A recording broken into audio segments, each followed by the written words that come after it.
Table पर आया, बहस में हुआ। तब से हम लोग इस चीज को देख रहे हैं कि बहुत तरह की भ्रांतियां समाज में सुनने को मिल रही है। जैसे 2-3 दिन पहले से कि भगदड़ मच गई है, ये सारी चीजें स्पष्ट करेगा अशरफ भाई, क्योंकि उस प्रकोष्ठ से है। कुछ चीजें ऐसी हैं उस बिल की, और जनता दल यूनाइटेड का स्टैंड इस बिल में समर्थन को लेकर के वो आपके सामने रखना चाहते हैं। हम लोग ज्वाइंट पार्लियामेंट कमेटी के ऑनरेबल मेंबर हमारे श्री दिलेश्वर कामत जी, जो अत्यंत पिछड़ा समाज, अत्यंत पिछड़ा वर्ग से आते हैं, वो हमारे माननीय मेंबर थे ज्वाइंट पार्लियामेंट्री कमेटी में।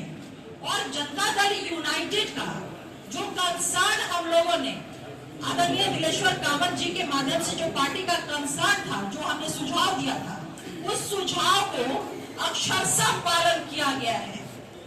और हमारा जो कंसर्न था जेपीसी के समक्ष जो रखा था हम लोगों ने, वो था कि जो सामाजिक संगठनों के बड़े नेता थे, उन लोगों ने अपनी आशंकाएं, अपनी चिंताएं हमारे माननीय मुख्यमंत्री आदरणीय श्री नीतीश कुमार जी के समक्ष रखा था। और उन्हीं आशंकाओं और चिंताओं को हम लोगों ने जेपीसी के समक्ष हम लोगों ने रखने का काम किया था। जो हमारा सजेशन था, सजेशन भी कह सकते हैं और शर्त भी कह सकते हैं, अगर इसको दूसरे वे में कहें, हमारे सारे सजेशन को मान लिया गया था। 5 सुझाव हम लोगों ने दिया था जेपीसी के समक्ष, और वो 5 सुझाव बिल में, इनकॉर्पोरेट बिल में उसको लाया गया, तो हमारी पार्टी ने समर्थन दिया।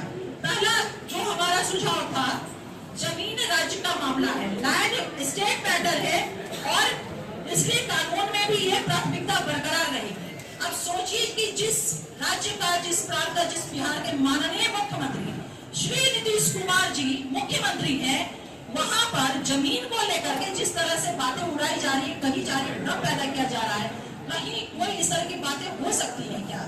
माननीय मुख्यमंत्री नीतीश कुमार जी के रहते हुए अल्पसंख्यक, वंचित, शोषित, ये तमाम तबकों के हितों की रक्षा की कोई नौकरी भी रख सकता है क्या? जिसका निगरान, जिसकी रक्षा सुरक्षा माननीय मुख्यमंत्री नीतीश कुमार जी स्वयं कर रहे हैं। दूसरा हमारा सजेशन था कि यह कानून पूर्व प्रभावी नहीं हो, यानी कि रेट्रोस्पेक्टिव वे में ना होकर के प्रोस्पेक्टिव वे में ये प्रभावी होगा। यानी कि जो चीजें जैसी हैं वहां से नहीं, बल्कि जब ये बिल एनेक्टेड हो जाएगा महामहिम के हस्ताक्षर के बाद, उसके बाद से इस बिल के प्रावधान प्रभावी होंगे।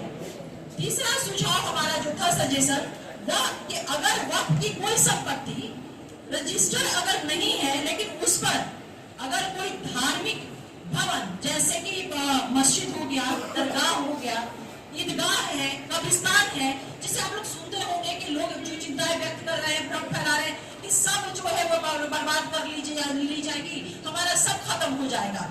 लेकिन इस बिल के माध्यम से जो हमने सुझाव दिया है, इनकॉर्पोरेट हुआ है, ये माननीय मुख्यमंत्री नीतीश कुमार जी की गारंटी के रूप में न सिर्फ बिहार में बल्कि पूरे देश के अकिलत समाज को ये मिला है कि उनके ये भवन जो है कहीं से भी इनके साथ छेड़छाड़ या किसी भी तरह का उसके साथ नहीं किया जाएगा। चौथा हमारा सजेशन रहा है, जो इनकॉर्पोरेट हुआ है, जिसको माना गया है, वक्फ संपत्ति से जुड़े विवादों के निराकरण के लिए जिलाधिकारी से ऊपर के अधिकारी को अधिकृत किया जाए। इसको भी शामिल कर लिया गया है इस बिल में, जो हमने सुझाव दिया था। 5वां हमारा सुझाव और अंतिम सुझाव कि वक्फ बोर्ड की संपत्ति के डिजिटलाइजेशन के लिए, जिसको हम आम बोलचाल की भाषा में हम लोग कह रहे हैं कि पोर्टल पे रजिस्ट्रेशन की बात कर रहे हैं, तो उसके लिए 6 महीने का जो समय बिल में था, हम लोगों ने इस चीज को सुझाव दिया था कि इस समय सीमा को बढ़ाई जाए, और हमारे इस सुझाव को मान लिया गया। ये हमारे 5 महत्वपूर्ण सुझाव थे, जिसकी मैंने आपकी